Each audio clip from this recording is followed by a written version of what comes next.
All right, we are back on What the Funk. Beautiful Friday fall day here in Colorado. I know you're liking it, Sally, too. You're a little bit south of me, but currently a Colorado native. That's about to change. Mhm. We'll get into all of that.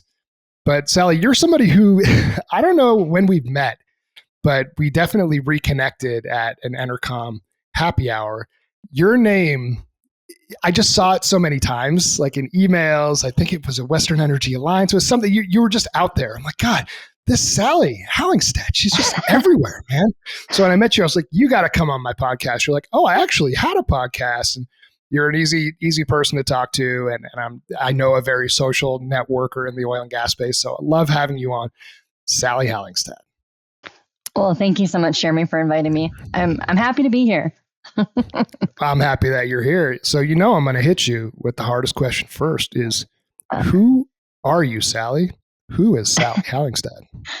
Oh gosh, that's a great question. I think it depends on who you would talk to, but for me, I think I am just, I don't know, I'm a hard worker that just wants to, get shit done. I like to call it the GSDer, right? And luckily for me, I found a great community within the energy network, and I think that this network is notorious for having dedicated workers, and so it's like a natural fit for me. So I think I hate to say that I'm a hard worker and that's all I am, but growing up in North Dakota, the Midwest, we're notorious for that, right? So it's something I'm really proud of. Is people can ask me to do things, I actually follow through on it, because what I've learned is in my old age now that one of my biggest pet peeves is people that aren't honest with their time commitments or the ability of what they're like their capabilities, right? And so I am like authentic to the core. Like you will see me on this podcast, you'll see me in person, and it's not or just on a one-on-one, and it's the same person. So I think being an authentic hard worker is probably what I would classify myself as. And for the most part, bubbly, most part. Definitely that. God, you're like the female version of me. So there's a couple ways I want to take this. I didn't know you're from North Dakota. That's cool. I think that there is a logical comparison point there to, I grew up in New Hampshire, and it was cold, man. It was cold in the winters, and just seeing my parents like get up early and shovel snow to get out of the driveway. We didn't have a garage, to get out of the driveway and drive to school regardless of the conditions outside.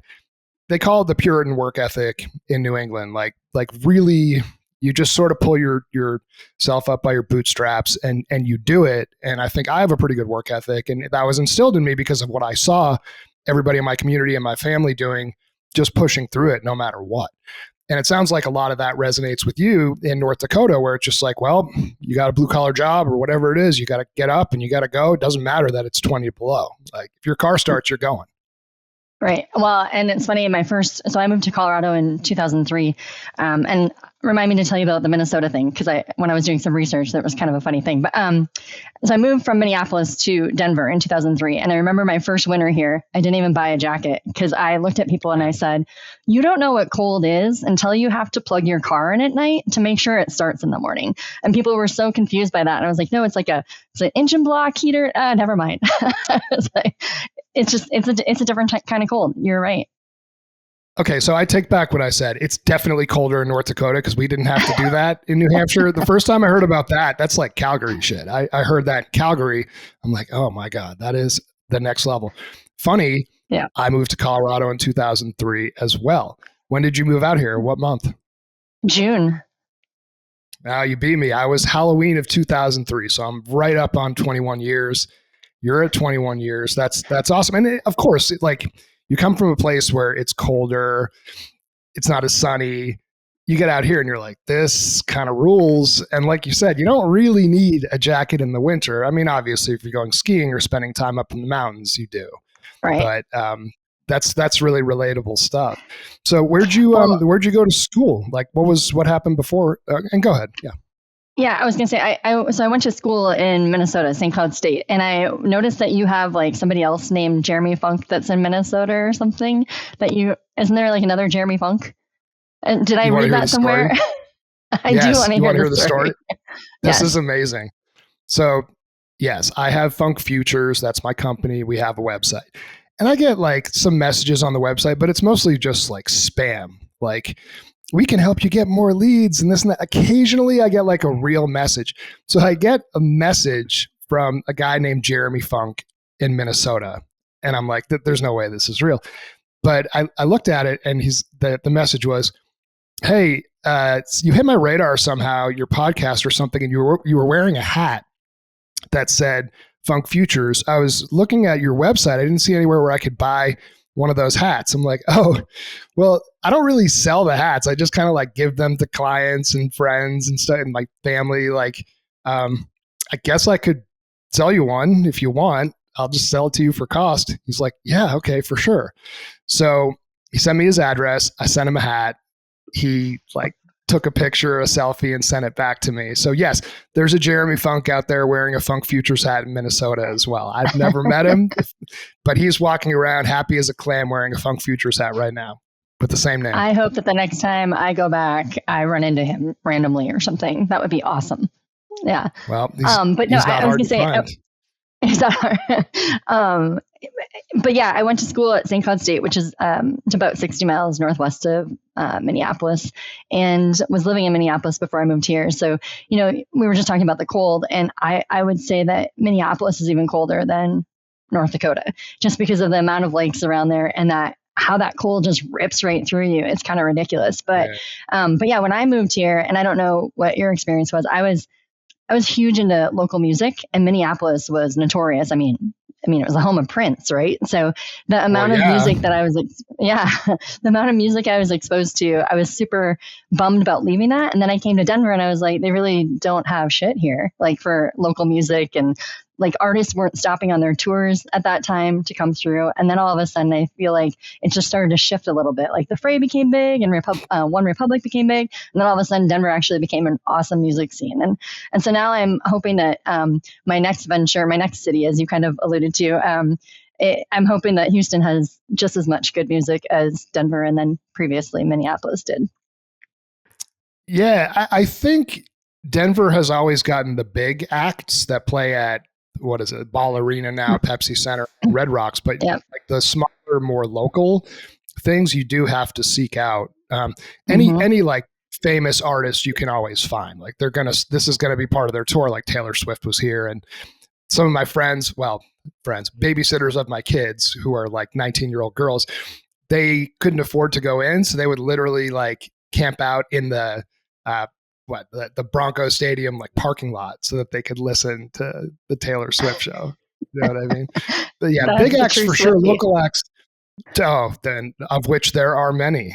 I remember reading something about how like her Eras tour like impacted positively the GDP for the country because it drove just so much business, and it also made her a billionaire. It's crazy. She's probably the most popular artist, pop star since Michael Jackson, I think.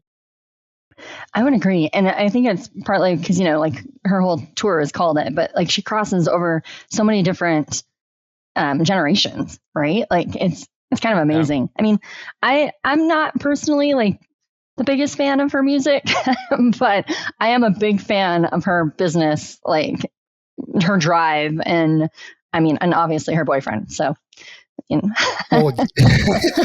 Travis. Yeah. So we need to like switch questions now, because now I'm just going to blush and get all excited and be like, oh, Travis Kelce. But anyways, which now I think I'm more addicted to his brother at this point. But moving on. His brother is just so relatable. I don't know. Like he's obviously immensely popular now. Maybe like more popular now that he doesn't play football in some ways, like his podcast, and then he's on these Campbell's Chunky Soup commercials, and he just seems like a dude. Like he's a guy you could sit down and have a beer with for 4 hours, right? And tailgate with. But he just happens to be a freak athlete as well. It doesn't look like he would be, but he is. You know? Yeah. He's looking good nowadays too. But anyways, again, moving on.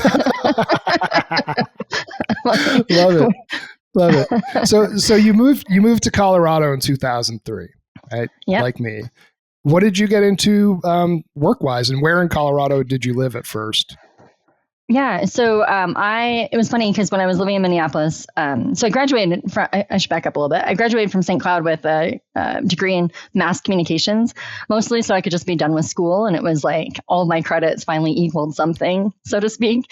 And I was working at a bank in an ACH department, which is, like behind the scenes, not talking to anyone. And I just hated it so much. And so when I was looking at I need like a shift in my life, I looked at moving to Chicago, Boston, or Denver. And Boston was just way too expensive without having a job or knowing what you were going to do. Chicago, my buddy that lived there, he was like, "Oh yeah, come here. You can crash on my couch." And I was like, "No." And I had a friend who was living in Thornton at the time, and she was like, "Well, just come use our second bedroom until you figure it out." And so I started out living in Thornton, worked my first job. Back in 2003, it was much easier to get jobs, I feel like than now sometimes. But I worked at what is now the Grand Hyatt. It was the Hyatt Regency downtown, and I was working in their public relations department. And so I did that for a while, always had a second job serving. So my first serving job was at Sullivan's Steakhouse, which is no longer around. I remember Sullivan's. That was in Lodo, right? Yeah, it was where the Rio is, where the Rio moved to on that corner. Yep. I like that place because it wasn't as expensive as Morton's and some of the other ones, right? It was like just that next tier below, right? Yeah, well, and then the bar was always hopping because it was a cigar bar, and we always had Broncos players coming in there, so it was pretty fun. But then my second serving job was actually helping open Elway's in Cherry Creek, which is sadly now shut down. So, but yeah, that was quite the experience too. But yeah, so I moved from day job. I ended up doing some nonprofit work, and then I like to say that I had my midlife crisis right around 2013, where I quit my job, sold my house, and decided I was going to Europe for a while. And right before I left, I was doing some job hunting, and I saw an advertisement for the executive director of the Denver Petroleum Club. And I was like, it was, truth be told, it was the worst job description I had ever seen. I kind of laughed at it, but I was like, heck, I'll apply. And so I did, and I went through the interview process and got to meet some really fun, cool people. And didn't get the job. And it was, I was like, what the heck? It's kind of a bummer, but I did the proper thing where you follow up and you say, well, if anything changes, please let me know. And that was on a Friday. And by Monday, they'd called me back and said, our number one pick turned us down. Do you still want the job? And I was like, well, that's not really the coolest way to be asked, but whatever. I like being number two, I guess. But but I was like, yeah, sure. But now I can't start for a month because I literally just booked a trip to Europe that I'm, traveling and stuff. So that's the history of how I got started in the energy industry, was running the Denver Petroleum Club, which was an experience of its own. And the thing that I think I take away the most from that, which was so much fun. And for those that don't know, in Denver, the Denver Petroleum Club hadn't been so in space since the early 2000s. So it was very much geared towards education programs and the social side of the industry. And we housed within a different building, the Denver Athletic Club. But it was really, really cool because I was new. I had no idea who was who. And so I treated everybody the same. So I didn't know if I was talking to a CEO or a landman or an administrative person. And it was probably the best job I could have ever had starting in the energy industry. Yeah, that's cool. I didn't know that. So that's probably when I first started seeing your name. This is all tying together nicely. The mass communications and then getting into industry. So you had no background in oil and gas whatsoever before 2013? None whatsoever. Nope. Yeah, it's nice. It was pure luck, pure happenstance. So, and it's been the best thing that's happened to me, I feel like, for my career and just personally too. So. Yeah, no, me too. And I was a little bit earlier, 2007. But yeah, it's you meet a lot of good people, and I think your naivety helped you out in that case, because like you said, you treat the janitor the same way as the CEO. And then you start doing some research, you're like, oh my God, that guy makes $7 million a year. And I was just talking to him like he's some low level person at his company, the same you talk to anybody that comes in. So I love that. That's cool. So how long did you stay at the DPC, which is at the Denver Athletic Club? Yeah, I was there, I think it was a total of 5 years. And I, Chase Boswell, I'll make him listen to this and give him the shout out, but he was my board president at the time. And I had just convinced him to stay on for another year, because normally it was only a 1 year term. And I just convinced him, and he said, only if you don't leave. And then like, I think it was like 3 weeks later, I was like, so by the way, I have an interview at Whiting. And so he still holds this against me like years later, because I left there in 2018. And so I don't think he's talked to me unless he absolutely has to or needs something. So, he mad. He mad. Yeah, he's mad. I know, but it's a lovingly mad, I think. But yeah, so I went from DPC to Whiting in-house for a couple of years, doing their community relations, which was a crazy awesome experience. And then, I had so much fun for the first year, and then 2020 hit, and there was like rumors of what was happening with the company. And I was like, what's going on? And, the pandemic hit in March. We went into bankruptcy April 1st, which I think is like the dumbest day to go into bankruptcy. It's like, April Fools, are you really in bankruptcy or not? I don't know. Sure am. Sure are. And so then, you're at home and not really, like, I was in community relations. We were in bankruptcy. I wasn't giving away any money or making any relationships, right? So it was an interesting and difficult time. So, but yeah, I ended up getting laid off when we came out of bankruptcy, when they restructured, and then went to Western Energy Alliance, which is another trade association for oil and gas companies. So, and then just over a year ago, I ended up at Moss Adams. So I saw the job opportunity. It looked like an incredible place to be, a great company, and became their business development for the energy group. So business development executive for the energy group. So was Moss Adams called something else? Yes, before that? It was. Yep. So Moss Adams is like 100+ year old firm. The headquarters are in Seattle, and they are very well known on the West Coast for their renewables and power and utilities sectors. So when they were kind of looking around to round out their energy practice, they saw Hine and Associates, which was an oil and gas firm in Denver. So the Hine had Denver, Dallas, and Houston offices. And so in 2017, they merged with Hine. And so then that's how they rounded out the energy practice with that firm. Nice.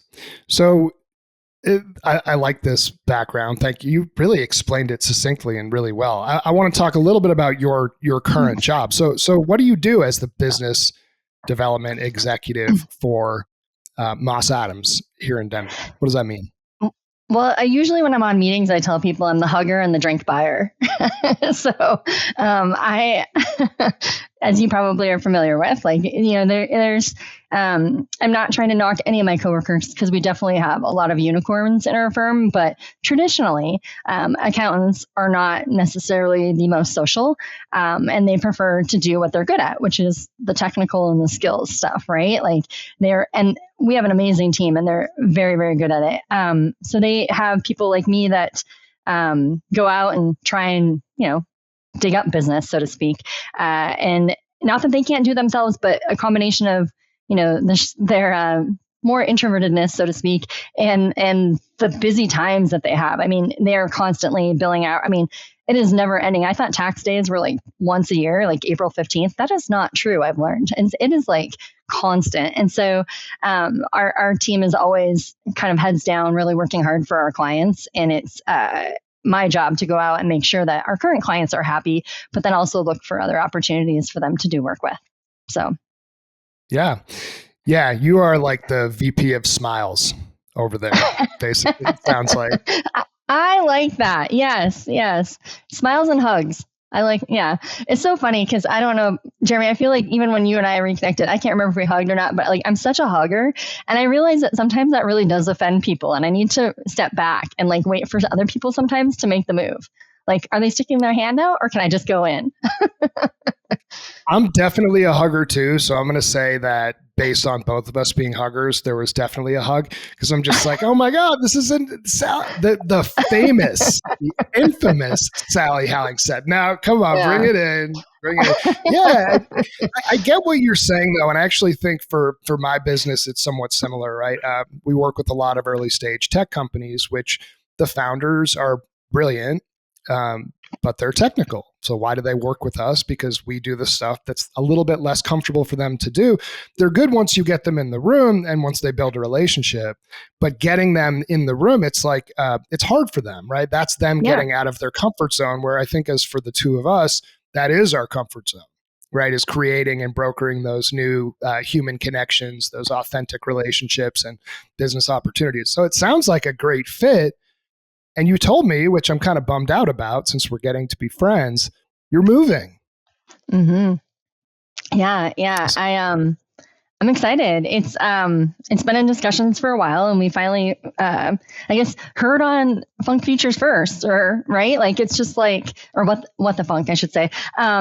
It's happening in January. I'm moving to Houston after 20. I guess it'll be almost 22 years by then, being in Colorado, and it's so funny because Jeremy, I'm sure you've had this happen to you before, but never say never, right? Like I remember when Colorado started shrinking, consolidating, and people were moving for jobs, I was like, I would never move to Houston. Like why would people do that? It's so hot there, right? And now here I am eating my words. So, yeah. Is it just that there's so much more business opportunity for you to get down there? Is that the primary driver of this?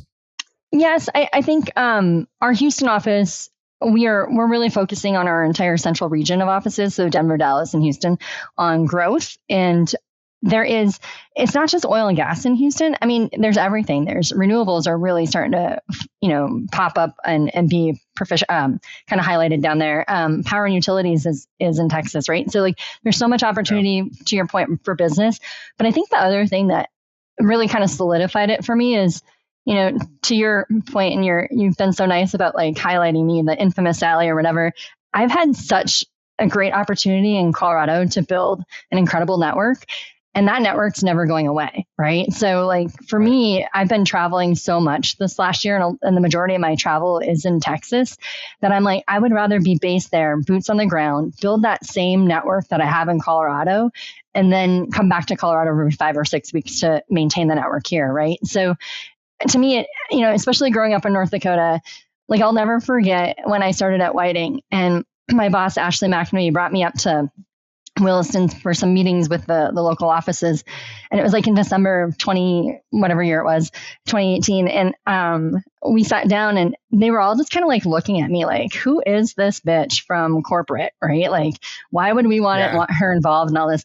And Ashley finally goes, guys, she's one of you. And they were like, what? And I was like, yeah, I grew up on Turtle Lake. And they're like, oh, do you know the Rust family? And so then it was like instant, like, they liked me. Like it was that in that I had. And I think that Texas and North Dakota are so similar in that way. It's not that people aren't going to trust you, because we all understand that, especially after the pandemic, there's, sometimes the only way you can meet is virtually. But I think that people in Texas, and I mean, anywhere really, they just appreciate seeing your face, right? They want to see that you're a part of the community, that you're a part of not only the energy community, but Houston as a whole, or Texas as a whole. So that's solidified it.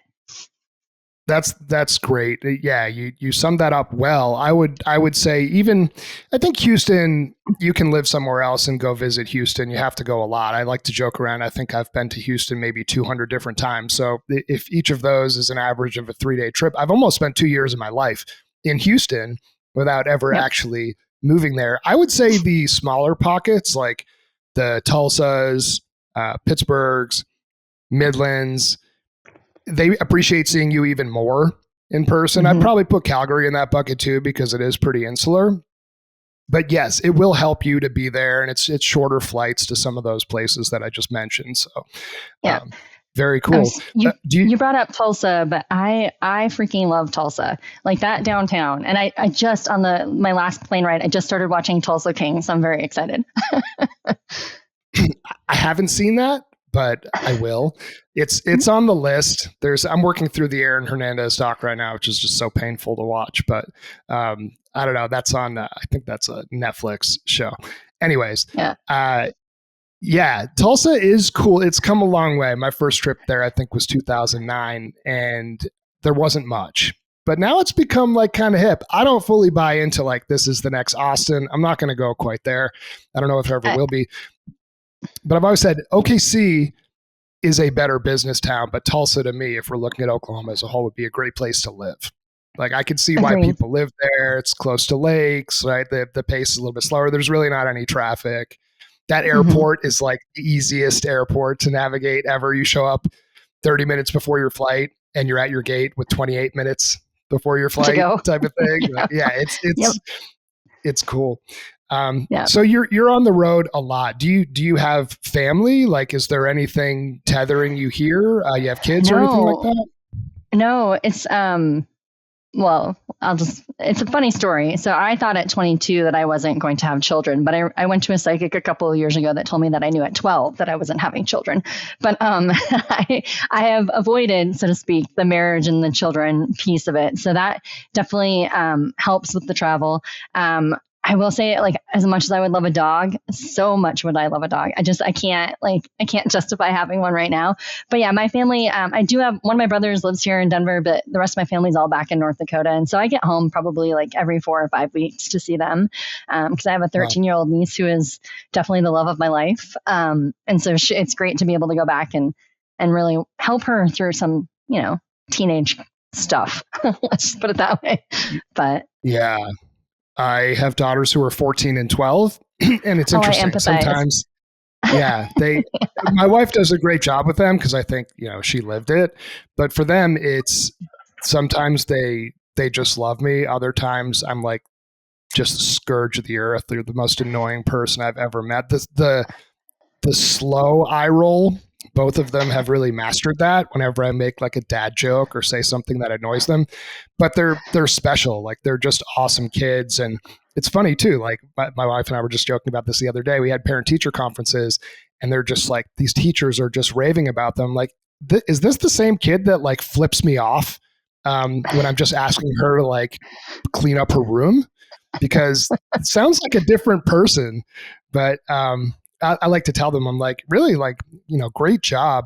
Like, kudos to you for being such a great student and a good person in the community. Kudos to me and Eliana for how we've raised you. And they're like, you are the most annoying person I've ever met in my entire life.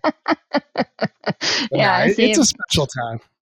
Yeah, it's good that they're getting their sarcasm and the things, like the subtle things that you're teaching them, right? And hopefully they're using it correctly, even if it's being used on you. Hopefully it's coming through like, yes, I am a smart, sarcastic, witty woman. And even though my dad doesn't appreciate it as much now, he will in the future. Yeah, I remember talking to my therapist about this. Geez, probably when they were like 4 and 2 or 5 and 3, and I'm like, God, these girls are tough, but she's like, I know that that's hard right now, but like, that's what you want. You know what I mean? Like you want strong, independent girls that become strong, independent women. And I'm seeing them evolve into that, which is pretty spectacular. And we have a 6-year-old son, right? Which he just has it so good, right? So everybody loves him. And now he's just like the belle of the ball, right? Like he runs the house at this point. And it's just special. Yeah. Well, so talk to me a little bit about, go ahead. Oh, I was going to ask you, so then do you have siblings? Do you have like older sisters? I have an older sister and a younger sister. I'm the middle. You do? Oh, so you're right in the middle. So are you in that, like, I can't do any wrong because they keep you in line, and you're the favorite as well? Is that kind of how your family was? I think I was definitely my mom's favorite. Uh-huh. I mean, the baby, Shoshana, she's great. I still like, she's going to turn 40 in March, which is just insane to me because she's always just a little baby, and yeah, so she was, of course, everybody loves the baby, but I do think in some ways, for sure with my mom, because I didn't like create as much conflict with her. I didn't get in a ton of trouble. As class president, captain of sports teams, like good all-American boy. I think that I was my mom's favorite and I couldn't do much wrong. But then as I started to get into my 20s and do a lot of shit wrong, then there was hell to pay for that. But like growing up and in the house, I was for sure like the golden boy. And I think that annoyed my sisters a little bit too. Yeah. Yeah. Sounds like my brothers. They were definitely the golden boys. So yes. Anyways, continuing on. We won't get into that. We don't need to do our therapy sessions right now, right? You never know what these are going to turn into on What the Funk. That's why I send a list of questions and I almost never follow the list of questions, but regardless. So you're moving soon, right? You're going to build the same type of network in Houston that you've built in Denver, and you're going to love it. I think one of the things about Houston that's a little bit different too is Denver is so centralized, right? Like, you mentioned the Denver Petroleum Club, but most of the events are focused downtown, occasionally Cherry Creek, every once in a while in the tech center, but the traffic's so bad down there that I generally try to avoid it. Houston almost feels like 4 different cities, right? You've got the Woodlands, you got downtown, you got Katy, then you've got like the Galleria Energy Corridor area. So I think for you, like, you'll have to get really good at like mapping out your days to be in a certain part of the city. Otherwise, you're going to be in your car or in Ubers for like 3 or 4 hours a day. Yeah, I agree. So fortunately, I have been traveling down there for the last year, and even before Moss Adams with Western Energy Alliance, I was traveling down there, and so I'm familiar. So fun fact is, I had a paid off Jeep Liberty. And in February 2020, I decided to sell it because it had started to break down. And so I was like, oh, I'll just sell it now and then buy a new car later this year. Well, as we know, the pandemic didn't really allow for that. So I haven't had a car in almost 5 years. And so watch out, Houston is all I have to say. I am one of the first things I'm doing when I get down there is buying a car. So I apologize in advance. Yeah, you'll spend a lot more time in cars. And I've even thought about that here too. I live in the burbs, and I think because of having kids, I do need to have a car just in case of like emergency stuff or sick kids from school and all that. But I think without kids, it would be easy to live out here without a car. Like, I could just take Ubers downtown or find public transit.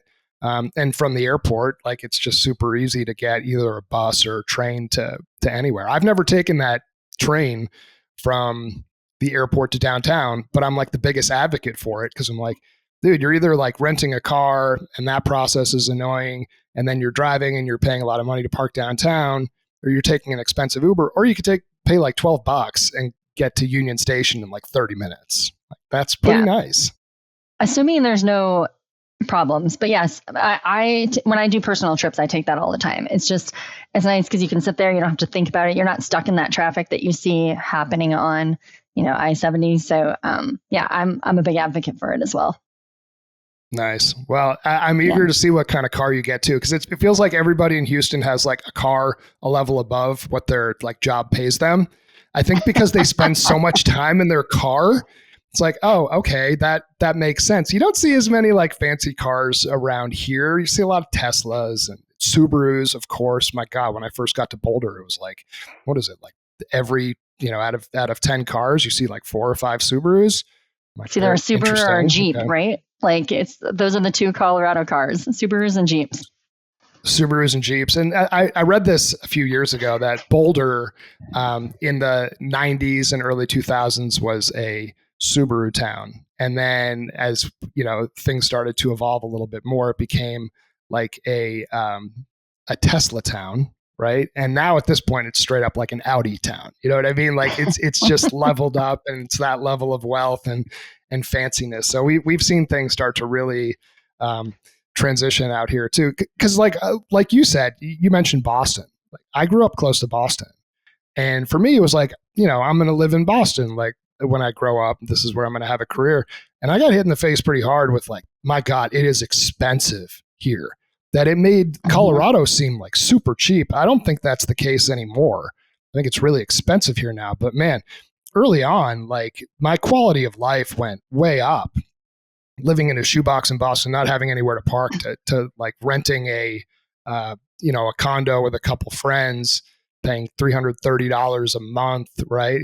All in to live somewhere and having a garage. And I'm like, yeah, this is the good life out here. Quality of life is important, and you get a good one out here. Yeah. Yeah. No, it's funny. It's to the point of the cost. Like, I just signed my lease at my apartment in Houston, and it'll be the same square footage, same 2-bedroom, 2-bath type thing. And it's $800 a month less in Houston. and living like Yeah. almost like close to downtown to the office and stuff. But then, I thought, my last car payment was like $150, and apparently that's not the normal anymore. So I feel like Yeah. so much for Good luck savings. with that. I Yeah. know, Good right? luck with that. Yeah. And I don't know if a lease makes sense down there too with how much you drive. Right. So I Yeah. think you'll have to weigh that, Yeah. Yeah. It's going to be an juggle all of interesting one. that. That's for sure. Yep. Yep. Lots Well, of decisions. I'm excited. Yeah, I'm excited to follow your journey as you get down to Houston. I want to pivot a little bit to, outside of work, outside of business stuff. So what do you like to do when you're not going out and, shaking hands and kissing babies and buying people drinks? Yeah, that's funny. I usually say that the other way around accidentally. Like it's like shaking babies and kissing hands, and like not the right way to say that. Probably Yeah, no, not. Probably not.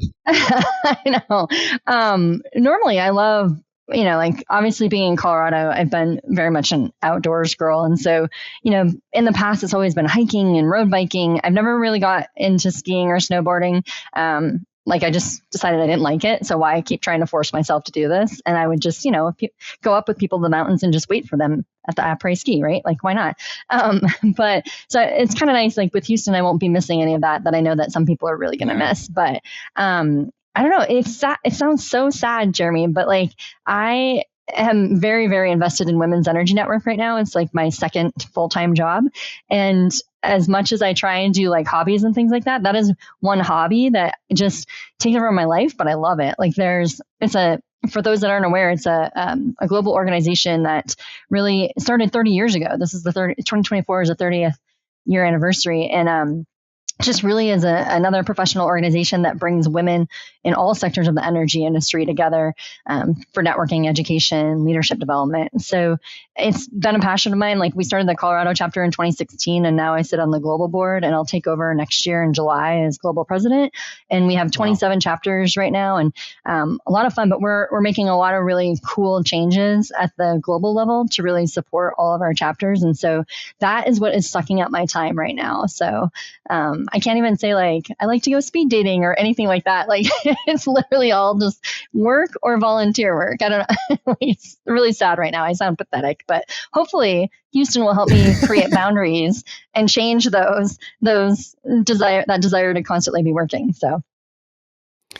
Yeah, but I would guess that Women's Energy Network has also like created a really strong friend group for you as well, like-minded women who are in the same industry and can empathize with what you've got going on. Is the Houston chapter like similar size? Is it bigger? Is it active? Houston's the OG chapter. So the woman that founded us, Carol White, she was an oil and gas lawyer back in the 90s, late 80s and 90s. And so she started this organization in 1994 when she realized that she was kind of tired of being the only woman going to these networking events. And, we've always said that the energy industry, regardless if it's oil and gas, power and utilities, or renewables, it's very male dominated. It's a male dominated field. And even though we've definitely gotten better, it's still like people like me. I go to a happy hour and I could be one of 5 women in the room, right? And you're just gonna get used to it. And you always make the joke. You're like, how many black or navy suits are going to be there today, right? Like, and so having Carol starting when she did a really good job of pulling the few women that were in the industry at the time together, so that you're just more comfortable going into a room because hey, at least you know the other 4 women there with you now, right? Versus trying to navigate everything on your own. So that's the thing that I really like about when and to your point, like building these connections. Because I was just watching. So, quick side note: I am addicted to Hallmark Christmas movies. I don't know why, but I am. But one of them I was watching the other day, and they were talking about how hard it is for adult women to make friends, and I was like, that's so not true, like in my mind. But I also realized that I've been very fortunate. I realize it's a movie, but then I also realize I've been very fortunate to be surrounded by incredible women, to your point, that have, the same drive, the same kind of experiences, and really forging those connections and making them deeper has been incredible. So even if when I retire from my role, I will definitely be a big advocate and supporter of when. So. Exactly. You'll stay involved. No, I love it. So, I'm curious a little bit, like, you worked in the food service industry for a while, which I did too, really from, I'd say, age 19 through about 23, bartending, waiting tables, managing the bar and restaurant, and really liked it. I think it's part of what drove me into getting into sales. Because if you just look at the numbers, like, okay, well, if I do $1,000 in sales and I average 20% tips, that's like 20% commission on a $1,000 deal, right? I can make 200 bucks. And then you start thinking like, oh, okay, you're good at talking to people. You're good at getting people to like you. And if you do just a little bit more, then you can get a few more bucks out of the deal, right? And I think that there's a lot of like natural transitions for people that are in the food service industry to be comfortable in a career. And whether it's software sales or real estate or construction, like it makes sense that you took that baseline and then moved into business development role in a more professional capacity. So I got to ask, what are your favorite restaurants in Denver? What are some places that you're going to miss not going to all the time when you leave? That's a great question. And I hate that you put me on the spot for this. Well, I love the Pig and Sprout, like, because it's close to my apartment. Like, it's downtown. That's a good spot. That's a good spot. It is. And it's actually really good for any prospects or clients that you're not sure if they're like vegetarian or something. Like, because half the menu is vegetarian, half. I like that. Appaloosa Grill. Like, it sounds. I just love that they always have live music. Yeah, and their burgers are really good. But no, it's funny. Like, I would say always, but I think I'm still have slight PTSD from working there. So I don't. And now you can get it in the airport. And like, did you know they opened one in the A terminal now too? So you can get it anywhere in the airport, which is crazy. I saw it last week. Yeah. And I don't know. It's not the same. I've eaten there. It's not quite the same either experience or quality, which I don't understand. I feel like airports should have amazing food because, like, where does the food come into? Right? If it's being flown in, it comes to the airport. It should be like the freshest food, right? And then our airport, obviously, it's like so much land around it. There's got to be like cows right out there. How are they not just like slaughtered and then brought right to the airport, right? Like fresh meat, right? I don't understand. Yeah. But hey, quick side note. If you ever, I don't know for sure if the airport has it, but the downtown one definitely does. They have their own custom seasoning for their steaks. So go in and buy that $5 can of seasoning and put it on your King Soopers or Whole Food steaks, and it's the same thing. It's crazy. Yeah, now we're talking. Usually Costco for us, they've got good meat at Costco. Yeah. But yeah, I like that seasoning that Elway's puts on it. Not as big of a fan of Shanahan's. I think they over season it. That's a different conversation for another time. Appaloosa Grill, I go with the elk burger there. I love it. And I think it's the candied bacon at the Pig and Sprout. That is just like, come on. Yeah, they like the appetizer that's just literally just a plate of bacon. It's great. Yeah. Yeah. We'll take that with whatever candy sweet stuff that you just put on it. Exactly. I want to know, you're big into being, an advocate for women and energy and very strong and independent yourself. What is maybe, and I'm putting you on the spot with these questions, so I hope you don't mind. I love it. Hopefully I pass.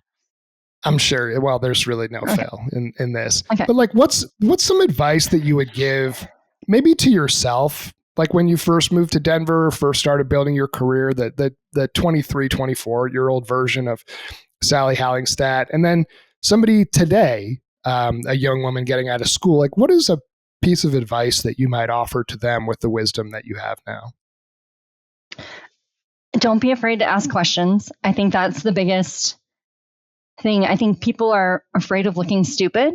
And I don't think, I do believe that there is such thing as stupid questions. Don't get me wrong on that. Oh, yeah. However, I think that if you are truly trying to understand and better yourself, there is no stupid question in that sense, right? So that, going back to the energy industry, I remember starting at the DPC and not knowing shit about anything. And I still am very confused at how we pull things out of the ground. But I leave that to the technical people, right? Like there are reasons why we all have our specialties. And so I think that for me with the DPC, nobody looked at me like I was an idiot when I was asking these questions. And even if I had to ask it like 3 times, and I still to this day, I just look at people and be like, I don't understand. What is that acronym? Or like, what does that mean? And I don't think people, I guess maybe it's also because I'm older now. Like you give no fucks when you get older, right? And so maybe that's part of it. But I think if I could tell myself, don't stop asking the questions, I would. And then, like you're not alone. I think that's the other thing I want people to realize is that, regardless of what you're trying to do with your career, somebody else somewhere is probably trying to do that. So as hard as it may be to get out there and network and find people of the same, at the same level or the same skill set, really try and do that because you're not alone and you're going to find the people that you need around you to help move you to the next step or get you through what you're currently going through. So. Yeah, be curious and don't be afraid to ask questions. I actually think that's one of the things that hurt me a little bit, especially in my 20s, was I was afraid of looking dumb by asking certain questions. And that probably kept information from me that people would have been willing to offer up. And then I would have learned things sooner versus trying to figure it out on my own. So I like that. I think that is that's a really salient point and a good one, right? Not only for you when you were younger, but for the young female going into the workforce today. And if they think it's done, like you said, who gives a fuck anyway, right? Yeah, right. Well, and then, on the flip side of it, not wanting to feel stupid is one thing, but then also don't think you know everything. That's the flip side, right? Like, don't be overly cocky and don't think that just because somebody says it, that you understand what they're saying, right? Like, regardless of what they're talking about, just don't be an asshole. I mean, that's it. Don't be an ass. Be curious and don't be an asshole. Sounds like a bumper sticker. I kind of like it. Be curious and don't be an asshole. I'm going to have to put that in the show notes. I dig it. So, Sally, I promised I would get you out of here on time and that we keep it to a Houston commute. Houston commute's about 45 minutes, right about there. So last question I have for you is where can people find you if they want you to come on their podcast or they want to learn more about Moss Adams or talk to you about when? Where can people find your company? Where can they find you? What's the best way to get a hold of you? LinkedIn. Just find me on LinkedIn. Yeah. I think I've done everything correctly as far as having the right URL for my LinkedIn page, but that's the only social media I'm on. So they can find me there and it has my email in there and everything. So please don't hesitate to message me. Our website is mossadams.com. But feel free to direct message me with any questions and I'm always happy to answer anything. And that's, just to give one more plug to Moss Adams, like, I think they do a fantastic job. The work that we do, we're a mid-market accounting and consulting firm. The people I work with are incredible. I mean, they really care about their clients and they really care about trying to find them money, right? And that's and saving money, right? So I think, if you're a business looking for, why did I pay so much in taxes or why did I, different things or systems that might not be working or you want to question, always reach out to me and I can connect you to the right person to talk about it. So. I love it.